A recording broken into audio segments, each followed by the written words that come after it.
Buenos días, gracias por la presentación. Mi función va a ser la de moderar el panel, simplemente.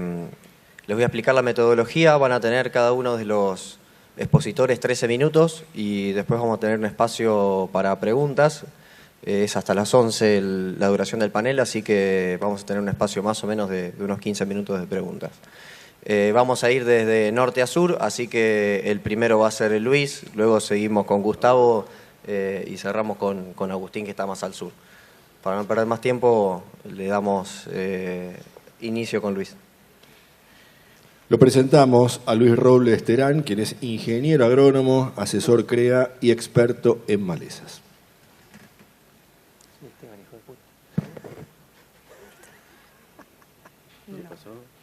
Les recordamos que para hacer preguntas pueden hacerlo a través del mensaje de texto SMS que va a aparecer en pantalla durante las disertaciones. El número es 341-604-8169. En la medida que haya tiempo, esas preguntas van a ser contestadas al finalizar todas las presentaciones.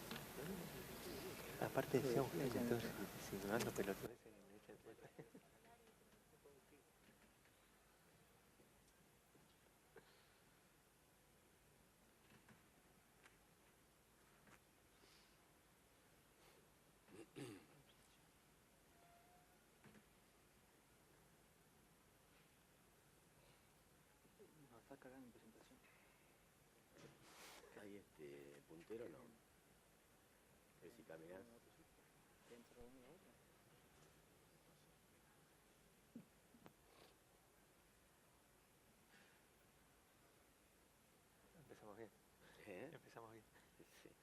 A ver, que Luis arranque bailando. Ayer, ahora el nuestro anda.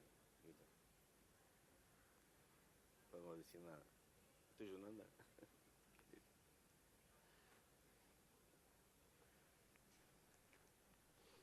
¿Querés empezar de sur a norte?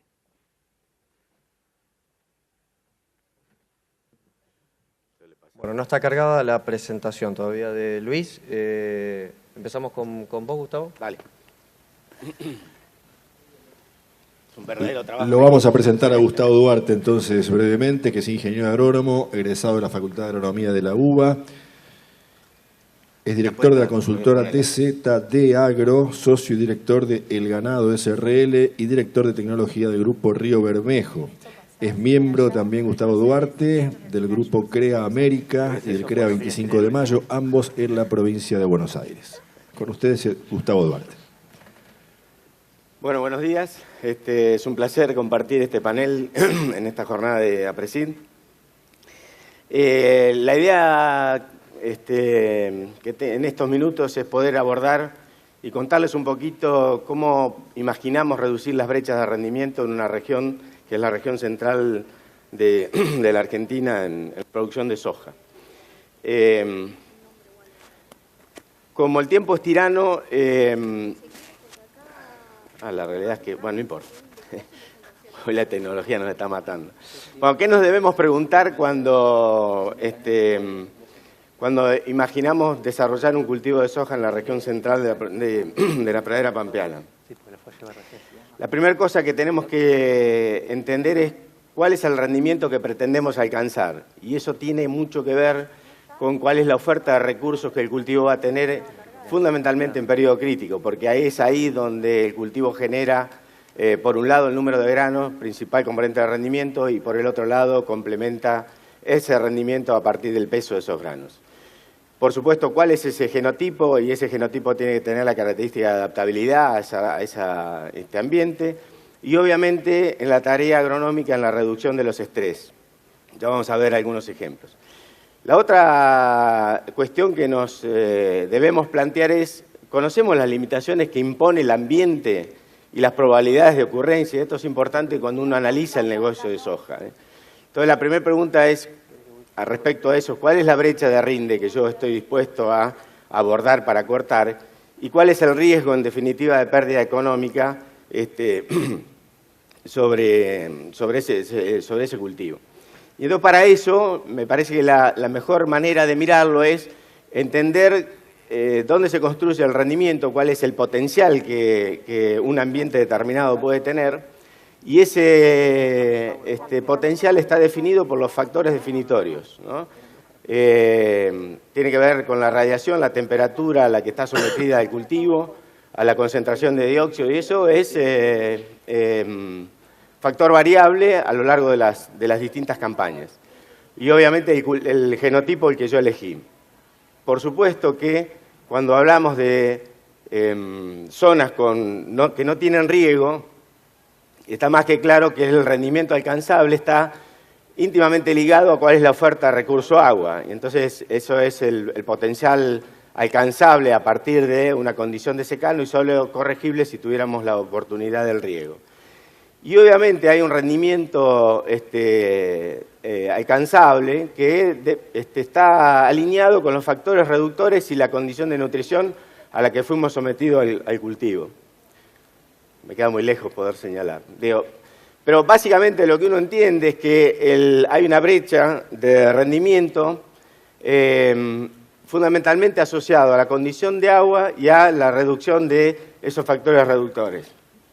Hay un trabajo de varias universidades a nivel mundial que está analizando en distintos países cuáles son esos niveles de brecha. Y para nosotros esos niveles de brecha están alrededor de entre 1 y 3 toneladas. Y ese es el desafío que tenemos por delante para abordar. Lo que ven en pantalla es solamente qué pasó para una zona, para un ambiente determinado en la zona de Pehuajó.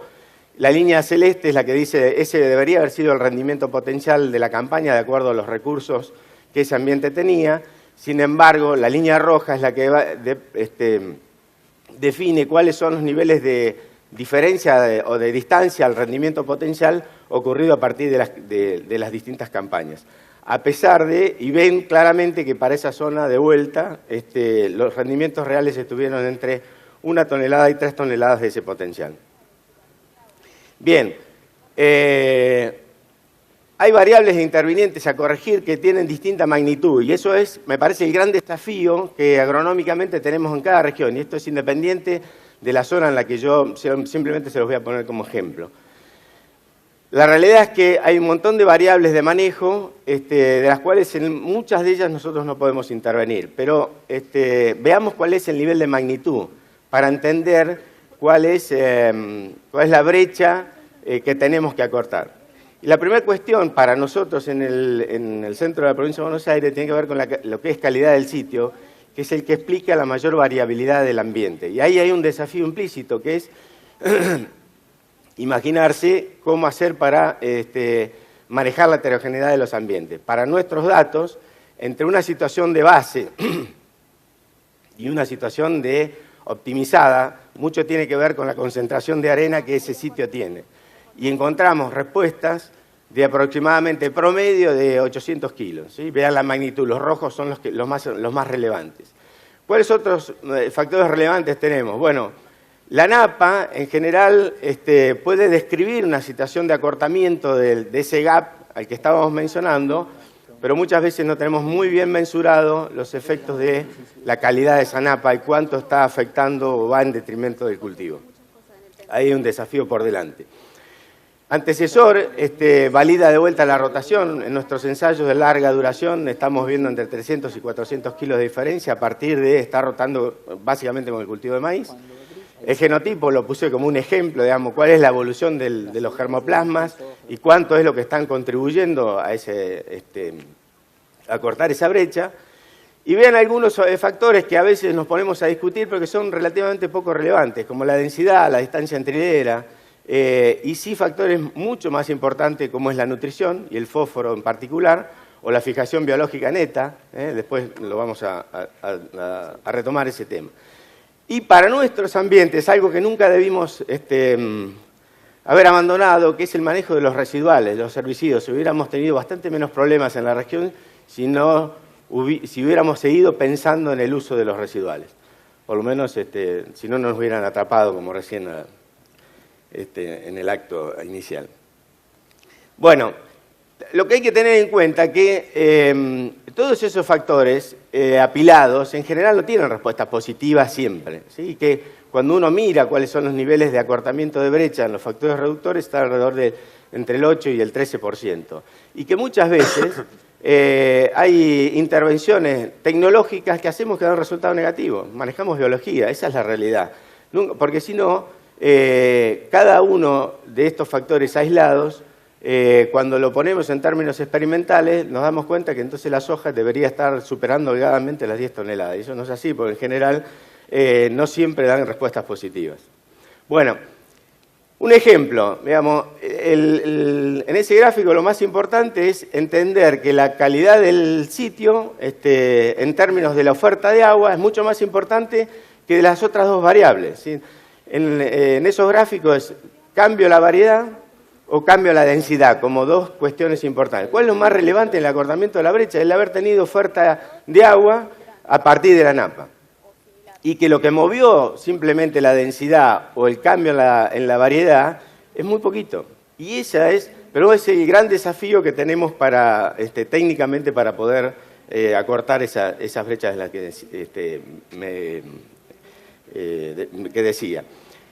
Una pregunta que se hace, ¿cuál es la ganancia neta que está teniendo los germoplasmas? Bueno, ahí tienen 16 años del oeste de la provincia de Buenos Aires, en América en particular, ensayos que siempre hacemos sobre los mismos ambientes, y seleccionamos las 3 mejores variedades en términos de respuesta. Fíjense que los semilleros están dando respuesta. Hay una tendencia de crecimiento de más o menos 100 kilos o 120 kilos por año, ¿sí? O sea que la respuesta genotípica la tenemos asegurada. El otro desafío es el tema de agua, ¿no? Yo decía la napa desde las ofertas, pero también puede plantearlas una dificultad. Simplemente el gráfico de la izquierda lo que les dice es un escenario, Pehuajó, que tiene hoy en promedio 70 centímetros de napa, de acuerdo, y eso lo podemos predecir, de acuerdo a cuál es la probabilidad de ocurrencia de acá para adelante, en términos de la serie histórica que la región tiene, podemos encontrarnos en situaciones, si se vuelve a repetir una situación muy lluviosa, realmente la condición de toda esa región va a estar muy comprometida.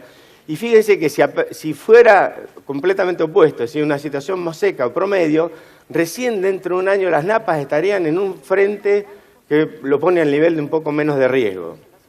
Si es promedio estaríamos en 1 metro, y si fuera el año más seco de todos, la situación actual recién, en términos de la probabilidad, sería estar en 2 metros. Bueno, la fecha de siembra es una variable potente, después del sitio es la variable más potente a tener en cuenta. Podemos analizarlo en términos bilineales o lineales, pero en general, e independientemente de cuál sea el genotipo elegido, alrededor de 20-25 kilos por día de atraso para los ambientes de alto potencial es lo que nos penaliza a partir del 10 de octubre en adelante, digamos, ¿sí? Entonces la fecha de siembra para esos ambientes tiene que estar, para los de alto potencial, en octubre. Bueno, la otra gran discusión tiene que ver con la oferta de nutrientes, y entonces claramente las respuestas al fósforo, ya hoy debemos dejar de imaginarnos que la soja no puede ser nutrida, independientemente de cuándo estemos haciéndole la oferta de fósforo. Ahí tienen desde una condición de siembra o aportes en invierno, más la suma en la siembra y con otros nutrientes, eso nos puede dar un gap o achicar un gap de distancia al rendimiento potencial muy importante. Pero lo importante es fertilizar, imaginarse fertilizar. El otro gran desafío tiene que ver con la fijación biológica neta, ¿sí? Entonces, en realidad, la tecnología hoy lo que nos dice es que tenemos que hacer todo un proceso de manera adecuada. Es decir, no nos sirve inocular cuando no lo hacemos con calidad, digamos, ¿sí? Porque entonces las distancias, o sea, las respuestas a la fijación biológica neta no las podríamos capturar en esa dimensión. Y para nosotros sistemáticamente es constante arriba de los 200 kilos de respuesta. Y el otro desafío es qué pasaría si hoy tuviéramos la oportunidad de construir más de 7 toneladas. ¿Sí? Esos ambientes que yo les mostraba están arriba de las 7 o 8 toneladas. Y entonces ahí la primera discusión es, tendríamos que imaginarnos fertilizar la soja con nitrógeno. Los ensayos empiezan a mostrar que hoy quédense tranquilos, nadie está pensando en fertilizar la soja con nitrógeno. Pero si efectivamente fuéramos al desafío, o cambia el potencial de fijación biológica neta que tienen los cultivos, o tenemos que pensar en las respuestas al nitrógeno que se ven claramente cuando empezamos a explorar las 7, 8 toneladas arriba, ¿sí? Esos ensayos, y que uno lo ve en términos comerciales porque es lo que está sucediendo a nivel de país con la pérdida de concentración de proteína. Bueno, el gran desafío es el manejo de la heterogeneidad, simplemente un ejemplo en lo que en esa región se está trabajando. Entender esa heterogeneidad no va a significar optimizar todos los recursos, pero fundamentalmente el desafío es además entender las distintas respuestas, que algún aporte de tecnología le estamos sumando, que puede ser muy diferencial. Y ahí hay 3 productos que aportan microelementos, pero que tienen un comportamiento completamente disímil. No importa los productos y demás. Pero sí es importante imaginarse que tal vez en algún determinado ambiente uno tenga que pensar en un determinado producto y en otra situación de ambiente en otro producto. Bueno, factores reductores, les dije lo de las malezas, definir las estrategias, los controles de enfermedades de fin de ciclo. Para nosotros en 10 años son respuestas no más allá del 4% y muchas veces han sido negativas, ¿sí? Y como último mensaje es la idea, entender, es de vuelta, es poder graficar para cada uno de los ambientes que a ustedes les toca manejar, es poder ordenar cuáles son los factores individuales que son más relevantes a la hora de la construcción del rendimiento. Y entonces armarlo a través de un protocolo. Ese es un ejemplo de un protocolo para la región de La Pampa en la que podemos trabajar ordenadamente. Conclusiones. Reconocemos brechas, ¿sí?, en la región de la Pampa Arenosa. Consolidar el acortamiento de ese gap contra el rendimiento potencial dependerá de entender cuáles son las variables que regulan el rendimiento y ahí intervenir fundamentalmente en el manejo de la heterogeneidad, el manejo por ambiente, la nutrición y la protección. Y por último, el diseño de protocolos que ordenen de manera sistémica la selección de las tecnologías que voy a utilizar. Muchas gracias. Le agradecemos a Gustavo Duarte por su presentación y vamos ahora a seguir con la disertación de Esteban Bilbao, quien es ingeniero agrónomo egresado de la Facultad de Ciencias Agrarias de la Universidad Nacional de Mar del Plata. Es asesor técnico en Agroestudio Viento Sur, SRL, miembro de la Regional Necochea de APRESID, de la que fue asesor técnico regional entre 2008 y 2016. Es además socio de la Asociación Argentina de Protección Profesional de Cultivos Extensivos. Queda entonces con ustedes Esteban Bilbao y la siguiente presentación de este panel. Adelante. Bueno, muchas gracias. Un placer estar hoy acá con ustedes. Muchas gracias a todos. Gracias a Luis por cederme el espacio. Yo no quería ser el último. Los del sur siempre somos los últimos en todo. Y bueno, logré sabotearlo y estar acá antes que él. Hoy vamos a ver un poco, ponernos en situación de lo que es la soja en el sur. Por eso esta imagen de una persona parada sobre un lago de hielo. O sea, vamos a ver, en base a lo que decía Gustavo, de las brechas, cuáles son las cosas que más nos limitan el rendimiento y el cultivo de soja. Vamos a ver un poco la caracterización zonal, con el sur también existe, la estrategia que se está haciendo hoy a campo de cultivo, el manejo que se está haciendo y el futuro empezamos a construir hoy viendo un poco cuáles son las cosas a mejorar y cuáles son las más importantes de ellas. Para arrancar un poco la importancia que tiene para nosotros, hace años que venimos trabajando, interactuando con todas estas instituciones, productores, técnicos individuales, técnicos de empresas, pero vemos que es cada vez más necesario. O sea, ya pasamos de evaluar y analizar una variable puntual, uno solo en su campo, a tener que ver el todo. Ya no nos alcanza hacer las cosas bien nosotros solos. Tenemos que sumar la información y aprender y avanzar entre todos. El sur también existe. Esa es la zona en la que trabajamos. Tenemos por ahí epicentro en Necochea, pivoteando con Tres Arroyos, Tandil y Mar del Plata. Vamos a tener también un picoteo de algunas cosas de Bahía Blanca y de Carué que me pasaron los ATR de esas zonas. Tenemos una temperatura media de verano de 26 grados centígrados, que va de 15 a 30. Pero lo que tenemos que nos marca mucho son las noches muy frescas en muchas situaciones, tanto en la zona costera por ahí como en los bajos de sierra. Tenemos una precipitación anual de 600 a 900 milímetros, con precipitaciones en diciembre, enero y febrero de entre 70 y 90, esto es promedio de los últimos 10 años. Pero tenemos muchos años que esas precipitaciones son de 30, de 50 o de 60, y ahí es donde el ambiente nos aprieta en determinadas zonas, sobre todo con menor potencial, con la tosca más cerca de superficie, y es unas grandes limitantes. Tenemos un periodo libre de heladas del 3 de octubre al 1 de mayo, pero muchas veces hay un 30-40% de probabilidad de que en marzo o en abril haya una helada y nos corte el llenado de los cultivos de verano, en este caso la soja. Los suelos, como bien decía, lo que más nos limita es la disponibilidad de agua. En algunas zonas serranas, por ahí la loma que es más seca, y en el resto de las zonas la presencia de tosca y obviamente las precipitaciones, pero la presencia de tosca que tenemos, desde tosca en superficie hasta ambientes costeros o bajos en la sierra con 2 a 3 metros de profundidad. Materia orgánica 2,5 a 6, 1 hacia el sudoeste. El resto de las condiciones no son malas, los suelos son buenos, pero tenemos más que nada limitante de profundidad. Las rotaciones, podemos hablar de 2 ambientes, somero o más restrictivo, en el cual en general tenemos trigo o cebada, soja de segunda, soja. Hace años que venimos haciendo esa rotación. Los últimos años empezó a entrar el maíz tardío con baja densidad, a reemplazar un poco a la soja, y hace 2 años empezamos a volver a hacer algo de maíz y girasol de segunda, tratando de dar un poco más de rotación y no tanta soja, más que nada por el tema de enfermedades. Y en profundo o mayor potencial nos entra de todo y compite mucho con la soja del resto de los cultivos. Podemos hacer una cebada, soja de segunda, soja, girasol, trigo, soja de segunda, maíz y ordenarlos como queramos, que en general, más allá de los precios puntuales de cada año, compiten entre sí y nos dan más estabilidad y más diversificación. Esto es un ejemplo en 15.000 hectáreas en nuestra zona de cómo fueron repartidos los cultivos el año pasado. Tenemos 23% de maíz, 17% de girasol, 26% de soja de primera, 7% de trigo y 27% de cebada. Este año se mueve un poquito, aumenta un poquito el trigo en detrimento de la cebada, aumenta un poco el maíz y el girasol en detrimento de la soja, pero para que tengan una idea de que no es todo soja en nuestra zona.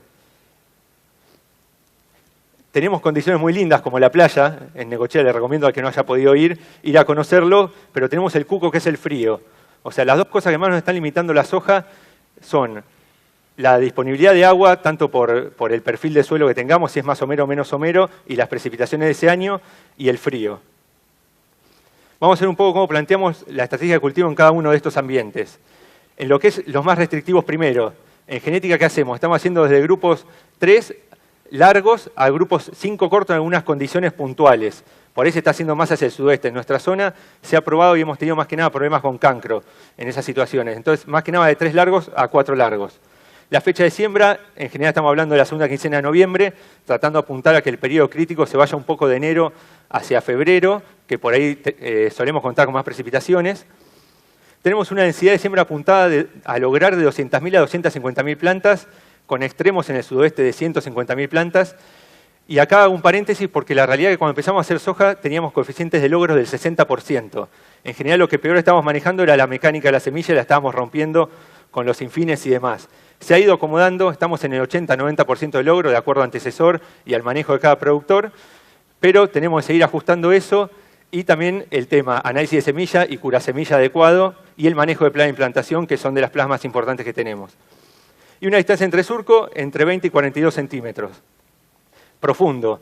Vamos a grupos más cortos por la mayor estabilidad y mayor potencial. Algunos casos con mucho potencial y más estable, grupos 2. Pero en general va de grupos 3 cortos a 4 largos. La fecha de siembra, podemos arrancar el 25 de octubre en algún lote puntual, pero en general estamos hablando de la primera quincena de noviembre. Obviamente, de acuerdo a cómo viene el año, seguimos sembrando si es que no pudimos avanzar con la parte operativa. Hasta fin de noviembre. La densidad, estamos hablando de lograr 300 a 350.000 plantas en esos ambientes. Y la distancia entre surco entre 35 y 42. Tenemos ejemplos en los dos ambientes de 52 centímetros también. Pero lo que nos pasa en nuestra zona es que el desarrollo de la soja, debido a las temperaturas en particular, es bajo. Y estamos llegando a la intercepción de radiación del 95% en R4, R5 muy tarde ya. No es lo que nos limita el cultivo, como hoy les comentaba, pero es importante y se vuelve más importante con el problema de malezas. Y en profundo por ahí no hacemos distancias de 21 centímetros por una cuestión de enfermedades más que nada. Si logramos ahí hacer desarrollo de cultivo y se genera un buen microambiente dentro del cultivo, podemos tener mucho problema con esclerotinia y alguna otra enfermedad particular. Manejo. ¿Qué hacemos con la nutrición? Inoculamos.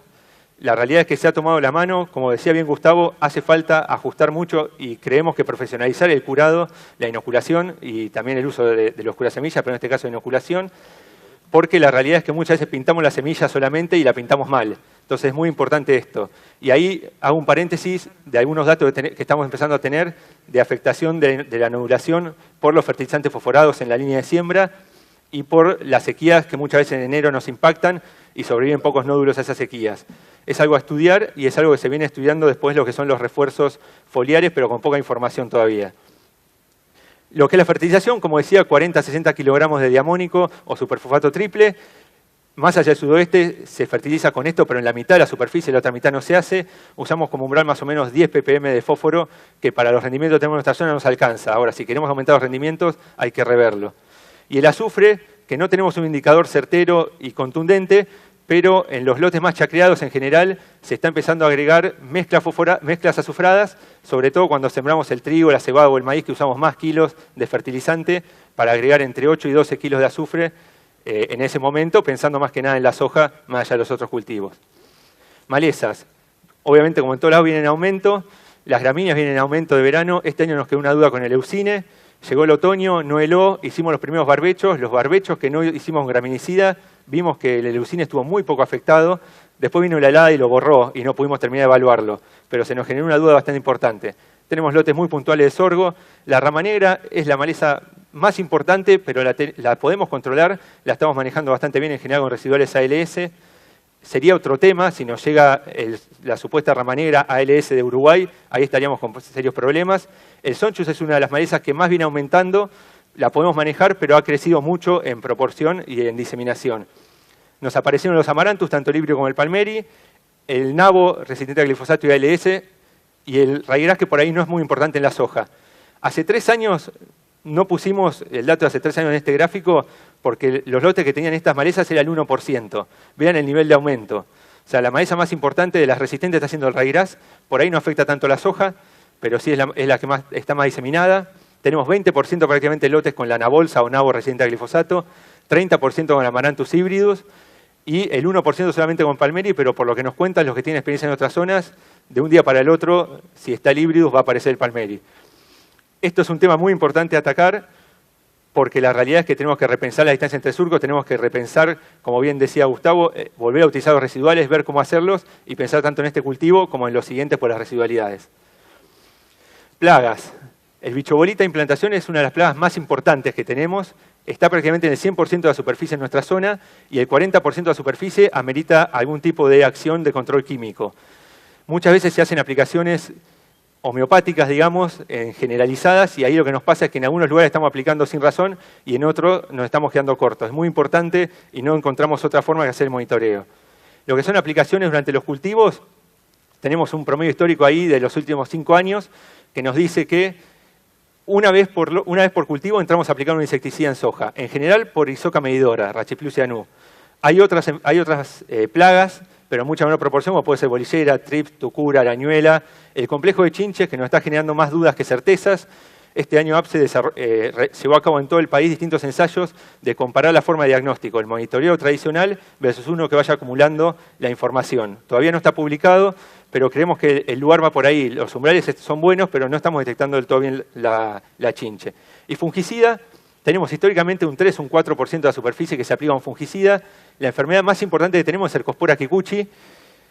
Llega a estar en el 100% de los lotes, con 100% de incidencia y con severidades media alta, sobre todo ya llegando a R6 en los cultivos, pero no la hemos podido manejar bien. Hemos tenido, tanto a campo como en ensayos, respuestas entre 0 y 200 kilos, para nada contundentes, y estamos tratando de encontrarle la vuelta. Tenemos nuestra hipótesis, pero hoy en día es la enfermedad que no estamos pudiendo manejar.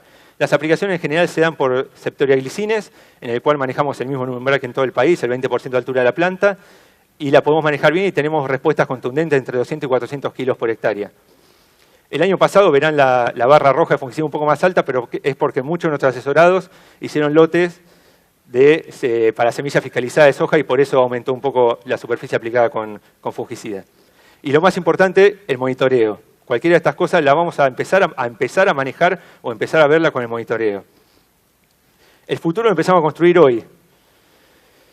Como verán, puse un semáforo, el verde. ¿Por qué es buena la soja en nuestra zona pensando en lo productivo?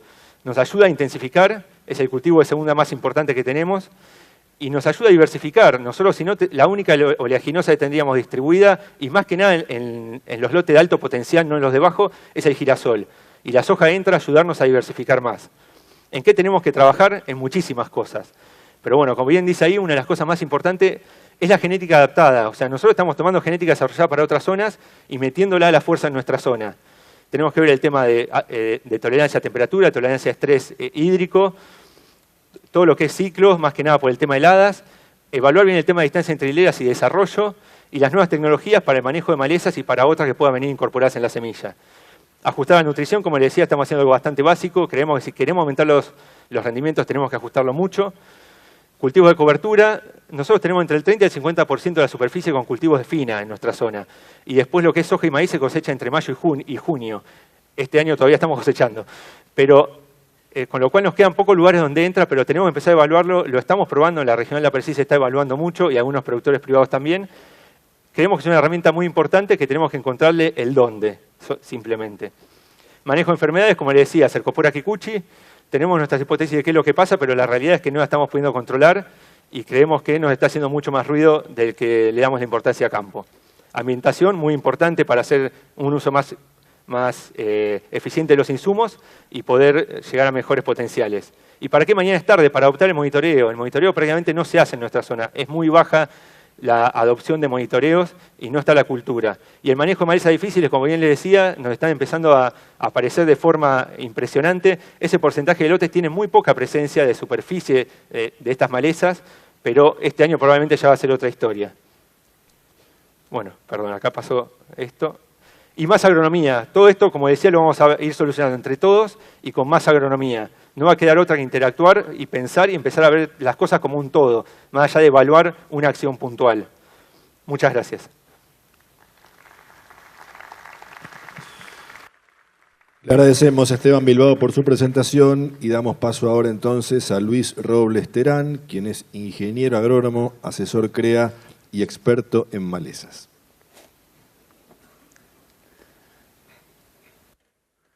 Bueno, en primer lugar, Pepi, gracias por esta invitación. Ustedes han visto a Esteban, él está abrigado porque es del sur, yo estoy en camisa porque soy del otro lado, soy del norte. Yo estoy como asesor en un grupo CREA en la zona del Chaco santiagueño y lo que vengo a decirles, a contarles un poco, es que hay un norte más al norte, porque todos creen que el norte es el norte de Córdoba o el norte de Córdoba es un poquito Quimilí. Y de ahí hay un norte más grande, y de ahí hay hasta Salta y hasta Jujuy, etcétera. Todo eso me tocó recorrer en algún momento, pero ahora les voy a contar básicamente del Chaco y de Santiago. ¿Qué es nuestra zona agrícola? ¿Cuáles son las hipótesis que estamos tratando de manejar para la construcción del rendimiento de nuestros cultivos, de soja fundamentalmente? Manejo de barbecho, la importancia que tiene para nosotros como capaz que el factor... bueno, no el más importante, pero entre los 4 más importantes, y algunos otros esfuerzos que estamos haciendo. Ahí podrán ver, o sea, donde está la cruz, eso es Tucumán, de ahí soy yo, del mismo pago que el oficial Gordillo, muy conocido por los cordobeses. Y todo lo que estoy mostrando ahí es la zona del Chaco santiagueño. Una zona bastante más al norte, bastante más caliente de lo que puede hacer aquí, y que en lo que es el grupo CREA maneja en producción de soja unas 140.000 hectáreas aproximadamente. ¿Y por qué quiero poner también la superficie de maíz? Porque el maíz viene a ser un cultivo de servicio también para nuestra soja. El fruto del ensayo de 3 años que hemos realizado en 3 localidades y en 3 fechas de siembra, sacando agua útil, tomando muestras de suelo y con variables bastante ajustadas y todo, nos ha permitido delimitar más o menos esta pirámide donde ustedes pueden ver que la base y lo más grande en cuanto a construcción de rendimiento son las condiciones climáticas y el ambiente. Obviamente lo climático no podemos manejarlo, entonces ¿cómo hacemos para que eso climático lo podamos manejar con ambientes nosotros? Casi el 25% es fecha de siembra, de ahí tenemos un 17% que es barbecho y solamente un 8% consideramos que es fruto de una elección de variedad o tecnología en cuanto a soja. Lo que ustedes pueden ver ahí es una serie de 100 años de lo que es Quimilí. Y básicamente, yo les pido que ustedes, voy a pasar varios cuadros que son muy interesantes y habría que dedicarle muchísimo tiempo, pero ustedes traten también de seguir lo que yo les cuento, que es el cuadro jugoso, el resumen del cuadro. Básicamente ahí van a poder ver la altísima variabilidad que tenemos en las precipitaciones. Este año hemos tenido un año de casi 1000 milímetros, el año pasado ha sido un año de 300 milímetros en el cultivo, el anterior ha sido 400, entonces la variabilidad climática en cuanto a lluvias es muy grande. Y en cuanto a temperaturas, que es lo que nos viene a querer llevar toda esa poca o mucha agua que nos toque, tenemos meses de diciembre a marzo prácticamente el 90% de los días con temperaturas superiores a 30 grados centígrados y muchísimos de esos días con 35 grados. Eso quiere decir que la exigencia de agua por parte del ambiente es muy grande, se nos está queriendo llevar la mayor parte del agua. A pesar de lo que les cuento y de la serie de 100 años, observen solamente los colores de este cuadro, cómo a pesar de secas y de años húmedos, no hay años de cero. Eso es porque hemos podido ir construyendo ambientes. Nuestra zona incorpora campos continuamente, es la zona de expansión. También cambia de uso de suelo muchos campos que antes se consideraban solamente de aptitud ganadera y hoy son agrícolas. También estamos muy metidos con todas nuestras nuevas formas de agricultura, y eso ha sido lo que nos ha permitido construir pisos más seguros y posibilidad de exploración de otros techos o de nuevos techos. Con esto que les acabo de mostrar, vamos a avanzar y les muestro. Eso es la construcción del ambiente de la que le hablo. Para nosotros la cobertura y el rastrojo es fundamental. Ustedes están observando ahí un sorgo que puede tener 15 a 20 toneladas de materia seca. El sorgo, como el maíz, viene a ser una herramienta de servicio a la soja. ¿Por qué sentido? Aquí les muestro un gráfico donde dice que los ambientes que vienen de soja pueden tener 2,5 toneladas a 4 toneladas de rastrojo. Por cada kilo de rastrojo, por cada kilo de rastrojo que aumentamos, aumenta la soja en el primer segmento 300 kilos por cada tonelada de rastrojo, perdón. Y a partir del segundo segmento, que es de 5 a 10 toneladas, aumenta 70 kilos por tonelada de rastrojo. Eso quiere decir que en ese gráfico que tiene 12 años de ajuste del grupo Los Gatos, podemos dar una certeza del servicio que hace el rastrojo. Sin embargo, ustedes dirán, ¿por qué no, entonces, además del maíz y del sorgo, no meter un trigo o algo de invierno? Bueno, la posibilidad de un cultivo de invierno en esta zona es muy baja, capaz que es de 1, 2 o 3 años en 10. Y es donde nos tenemos que posicionar y plantear, decir, bueno, si tenemos solamente 3 oportunidades, ¿qué tendríamos que hacer?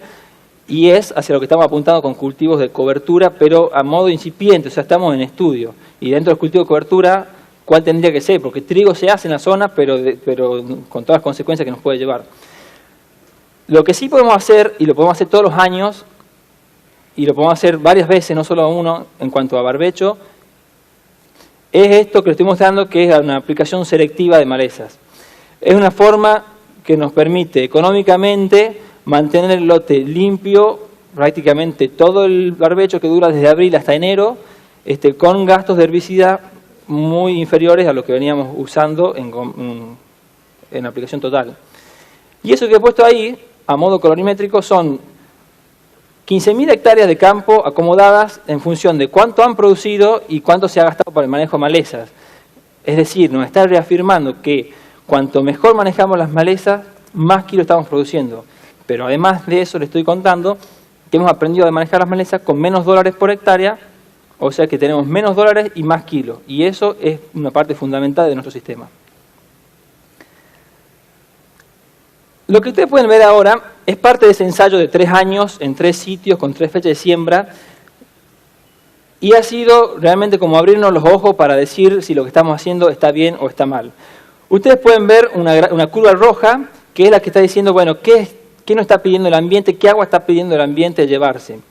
La curva morada es una soja de un grupo de madurez largo para nosotros, el grupo 8, y la línea verde es una soja de grupo 5. Entonces, básicamente decimos, ¿cómo son los requerimientos del ambiente y de los grupos de madurez según el periodo crítico de cada una para la época que está pasando el cultivo? Esa soja viene de trigo y arranca con un perfil de 150 milímetros, que para nosotros es muy ajustado y muy escaso. Y es por eso que les digo que el trigo no siempre tiene posibilidad de entrar. Si prestan atención ahora a la misma curva, miren mientras cambio, empieza mucho más arriba, porque básicamente viene de un barbecho de todo el año, viene de maíz.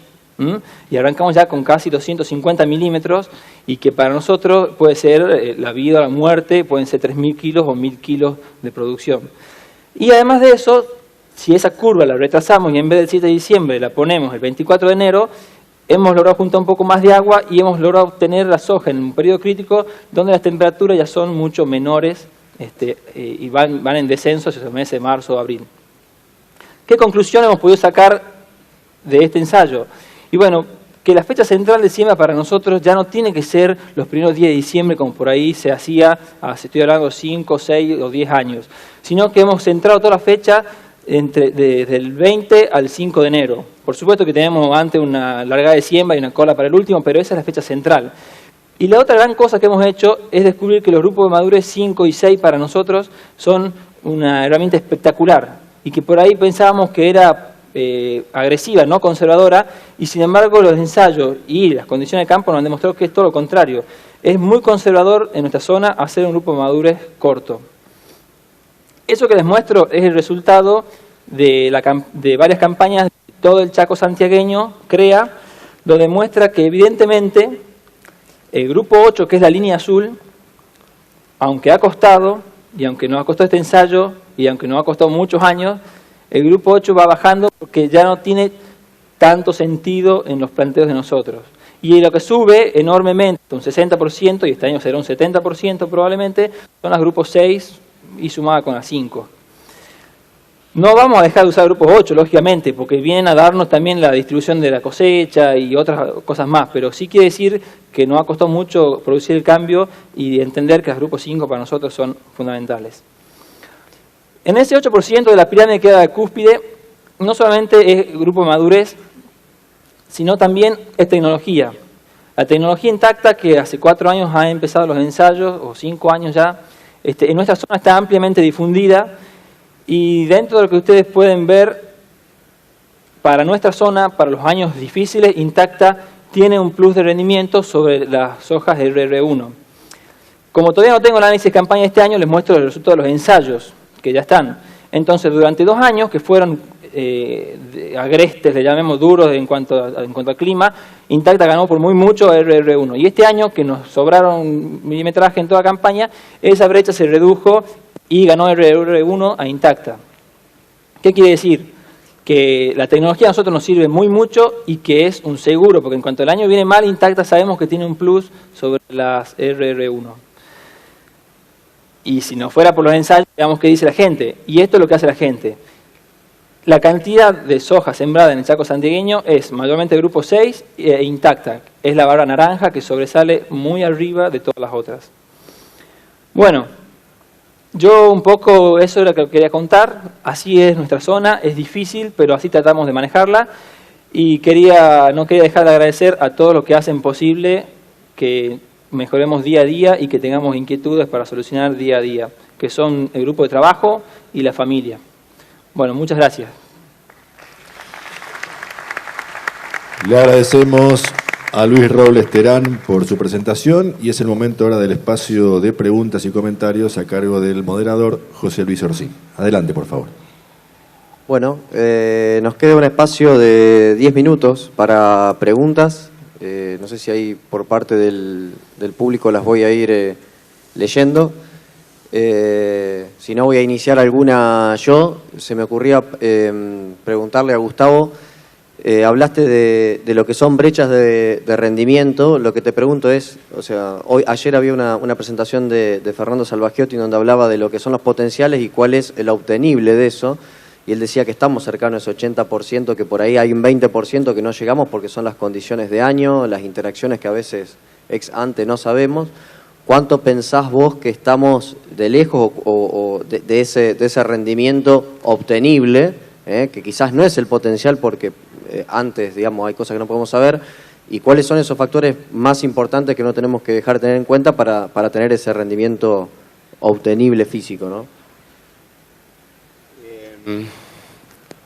Si uno mira el percentil 95, es decir, cuando analiza una base de datos grande, digamos, como solemos tener en la Presidio, sobre todo en la CREA, y voy a hablar específicamente de lo que es la brecha en la región de Oeste Arenoso.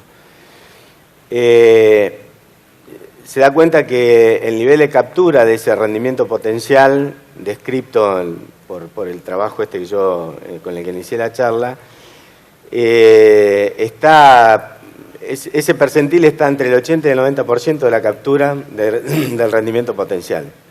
O sea, estamos muy cercanos, pero en muy pocas situaciones, muy pocos sitios, muy pocos lotes. Entonces, lo que hay que ir es mirar qué es lo que dio como oportunidad que haber construido ese nivel de rendimiento.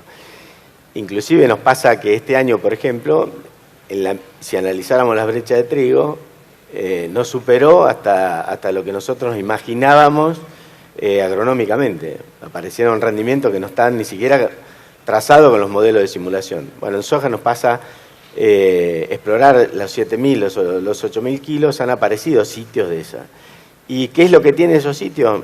Nada en particular. Tiene todo el listado de las cosas que yo dije con más relevancia, pero son el haber atendido un grupo, un genotipo que tenga alto potencial de rendimiento, haya sido corregida la nutrición. Yo hablé solamente de fósforo, pero hay dos elementos claves en el oeste que son boro y azufre.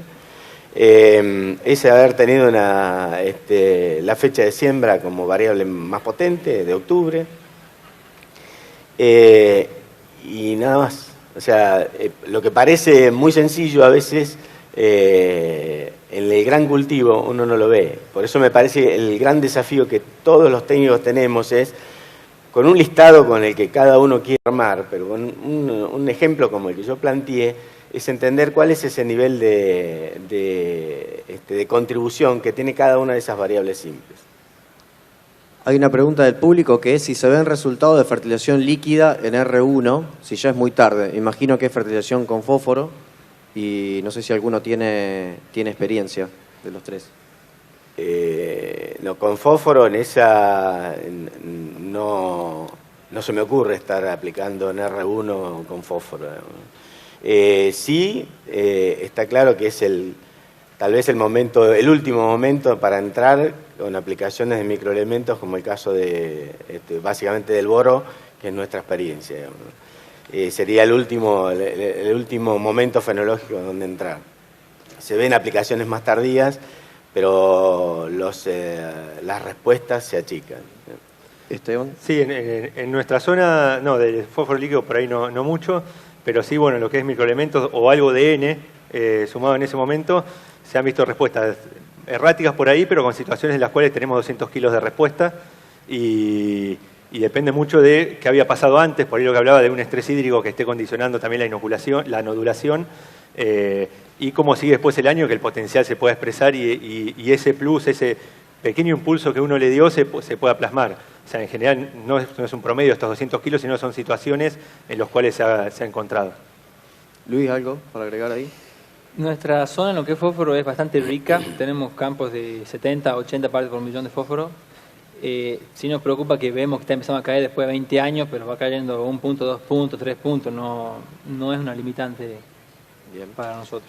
Yo en ese listado, la contribución de azufre y de boro, en términos promedio, estaba cercano al quintal, digamos. Eso quiere decir que la dispersión, en algunos casos, lo importante de ver la suma de esas tecnologías es cuál es la frecuencia de casos con respuesta positiva. Y uno va viendo que a medida que intensifican los sistemas de producción y demás, las respuestas positivas van creciendo. Dentro de los micros, a boro. Sí, boro, fundamentalmente para la zona nuestra.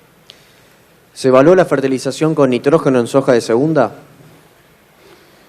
No. En alguna etapa de mi vida hicimos bastantes ensayos sobre eso.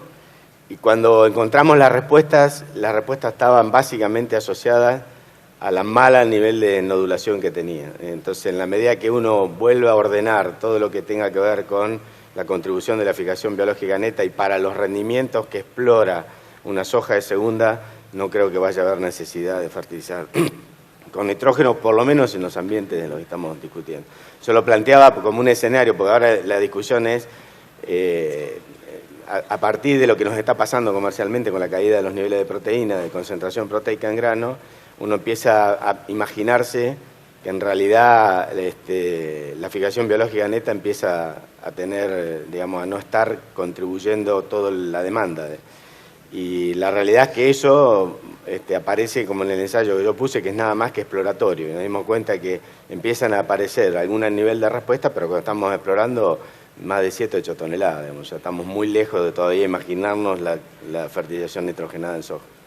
Luis, ustedes en zona por ahí que dijiste, en nuevos ambientes, digamos, que están ingresando, el tema de inoculación y demás, ¿ven mucha respuesta en lugares donde no hayan tenido historia sojera? Mira, venimos desarrollando esos ensayos y es tan caprichoso el tema climático que capaz enmascara mucho eso. Hacemos ensayos de distintos productos en lote nuevo de 1 año contra lote de 10 años y a veces no hay gran diferencia o que se note, que se vea. Lo que sí te puedo decir es que para nosotros sí es fundamental el cómo arrancar un lote, o sea, para nosotros arrancar un lote ya no es más quemar como se quemaba antes, ya no es más pasar disco como se pasaba antes, el desmonte es distinto, la incorporación es distinta, se usa mucho Gatton para como primer cultivo, si queremos llamar, y de ahí pasar a soja, antes que incluso con sorgo, antes incluso con maíz. Por ahí eso explica mucho más los lotes nuevos, la posibilidad de un potencial.